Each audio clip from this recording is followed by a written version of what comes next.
Hai guys, welcome back to my channel.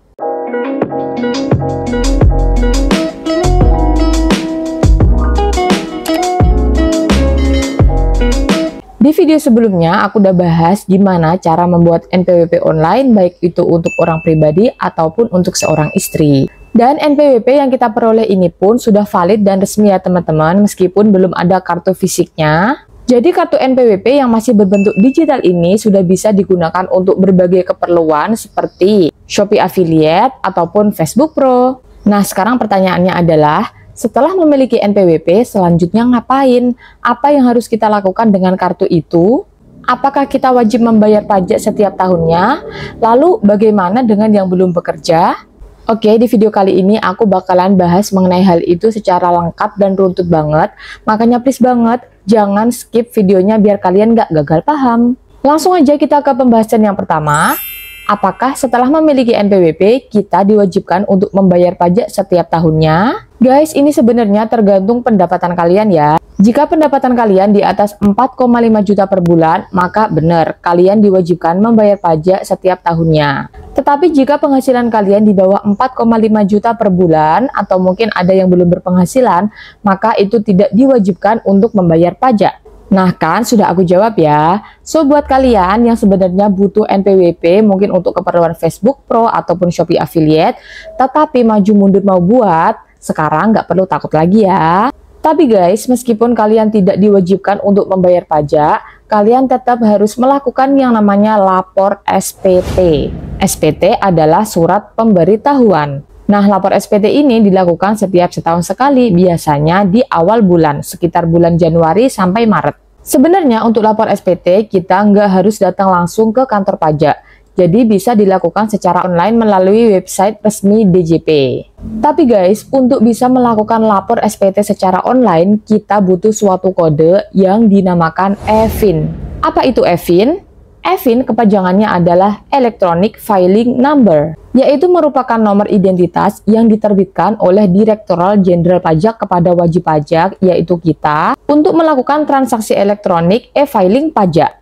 Nah, ngurus EFIN ini nih yang mengharuskan kita untuk datang langsung ke kantor pajak. Jadi sebenarnya yang harus kita urus tuh EFIN-nya atau SPT-nya, Kak. Oke, biar nggak bingung, aku rangkumkan step by step-nya apa yang harus kalian lakukan secara urut ya. Yang pertama, setelah mendaftar NPWP online dan mendapatkan kartu digital kayak gini, laman yang kita buka untuk daftar kemarin itu sudah tidak bisa dibuka lagi ya guys. Kalau nggak percaya, silahkan kalian login di DJP pakai password yang kalian daftarkan kemarin. Pasti udah nggak bisa masuk, padahal yakin nih passwordnya udah bener. Ini karena setelah mendaftar dan ingin melakukan aktivitas online di DJP, kita butuh suatu kode yang dinamakan EFIN tadi. Pertanyaannya, gimana cara mendapatkan EFIN? Oke, kita masuk ke step yang kedua. Untuk mendapatkan EFIN, ada beberapa sumber yang bilang kalau EFIN bisa diurus secara online dengan mengirimkan email ke KPP terdaftar. Jika ada yang masih bingung kalian terdaftar di KPP mana, silahkan cek kartu NPWP kalian. Di pojokannya sini ada nama KPP di mana kalian terdaftar. Oke, kita lanjut ke EFIN tadi ya. Mungkin di beberapa KPP masih memperbolehkan untuk mengurus EFIN melalui online. Tapi kemarin aku udah nyoba ngirim permintaan EFIN di KPP aku di Jakarta, itu udah nggak bisa guys. Jadi memang harus datang langsung ke KPP-nya. Karena aturan mengurus EFIN secara online itu hanya berlaku ketika masa COVID kemarin. Karena sekarang sudah aktivitas normal, jadi untuk mengurus EFIN harus datang langsung ke kantor pajak. Ngurusnya cepat kok guys, jadi kalian datang aja ke KPP di mana kalian terdaftar dengan membawa kartu NPWP dan KTP. Kartu NPWP-nya masih bentuk digital nggak apa-apa, nggak harus dicetak dulu. Sampai di KPP, kalian tinggal bilang aja ke satpamnya untuk mau ngurus EFIN. Nanti akan dikasih formulir pengajuan EFIN. Formulir diisi, kemudian diserahkan ke pegawai pajaknya untuk diinput. Setelah data kalian diinput, udah deh kalian akan langsung mendapatkan EFIN berupa 10 digit angka yang dituliskan di kertas kuning kayak gini. EFIN-nya yang bagian sini ya. Nah, sekarang kalian sudah punya kunci untuk mengakses segala aktivitas perpajakan lewat online. Dan EFIN ini berlaku seumur hidup ya, jadi nggak yang setiap tahun mesti ngurus EFIN. Cukup sekali ini aja, disimpan baik-baik, jangan sampai hilang. Setelah punya EFIN, selanjutnya kita ke langkah yang ketiga. Langkah yang ketiga yaitu registrasi. Gimana langkah registrasinya? Simak tutorialnya berikut ini. Oke guys, yang pertama buka dulu aplikasi browser di HP kalian. Di sini aku pakai Chrome. Lanjut ketikkan DJP Online. Oke, kita pilih yang ini. Setelah muncul halaman seperti ini, klik daftar di sini. Diarahkan ke halaman ini, scroll sedikit ke bawah, kemudian pada kolom registrasi akun di sini, mari kita isi data-data yang disediakan. Kita mulai dari NPWP, masukkan NPWP kalian di sini, NPWP yang 15 digit ya. Tulis nomornya aja tanpa tanda titik karena nanti di sini akan otomatis dikasih titik. Kalau sudah, lanjut masukkan nomor EVIN yang sudah kalian dapatkan tadi di sini. Lanjut isi kode keamanan, ketikkan sesuai tulisan yang tertera di sini, harus sama persis ya. Kalau sudah, klik submit. Nah, diarahkan ke halaman ini. Di sini untuk nama, email, dan nomor HP sudah otomatis terisi sesuai dengan data yang kalian input waktu pendaftaran kemarin. So, langsung aja kita ke kata sandi. Silahkan buat kata sandi dengan kombinasi huruf dan angka. Jangan lupa dicatat ya, biar nggak lupa. Oh ya guys, untuk pembuatan kata sandi di sini boleh berbeda dengan kata sandi waktu pendaftaran kemarin. Jadi nggak harus sama ya, tapi kalau mau disamakan juga boleh. Lanjut, konfirmasi kata sandi. Ketikkan ulang kata sandi yang sudah kalian buat di sini. Oke, lanjut masukkan kode keamanan di sini harus sama persis. Kalau sudah semua, kita klik submit. Nah, muncul pemberitahuan seperti ini, registrasi sukses, silahkan cek email. Nah, ini dia emailnya sudah masuk guys, langsung aja kita buka. Isi emailnya kayak gini ya guys, kita scroll sedikit ke bawah, kemudian klik aktifkan akun.